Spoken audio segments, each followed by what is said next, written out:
I am the Tofu Golem. Please enjoy the video. In this video, I will explain how to study anatomy drawing. We will cover foundational steps to build your artistic understanding of the human form. First, we will explore the importance of the skeleton, then move to the muscular system. Finally, we will discuss effective practice methods to integrate this knowledge into your artwork. This structured approach helps you draw the human body with confidence and accuracy, making your figures feel more alive and dynamic.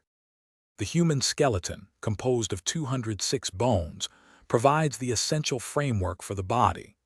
Begin by familiarizing yourself with key landmarks like the sternum, clavicle, and major long bones.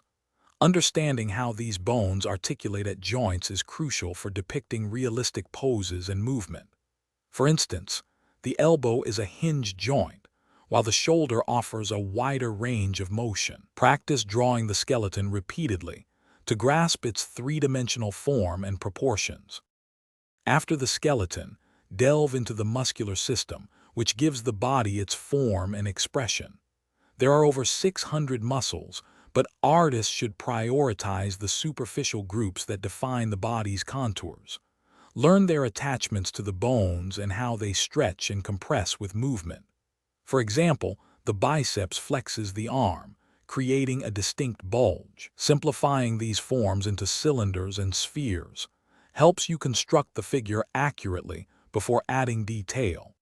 Consistent practice is paramount for integrating anatomical knowledge into your drawing. Dedicate at least 30 minutes daily to sketching, focusing on different body parts or poses. Use gesture drawing to capture the essence of movement in under 1 minute. Study the works of masters like Michelangelo or Leonardo da Vinci to see how they applied anatomy. Remember, observation is key. Constantly look at people and understand how their bodies move and interact with space. Thanks for watching. Consider subscribing if we helped you today.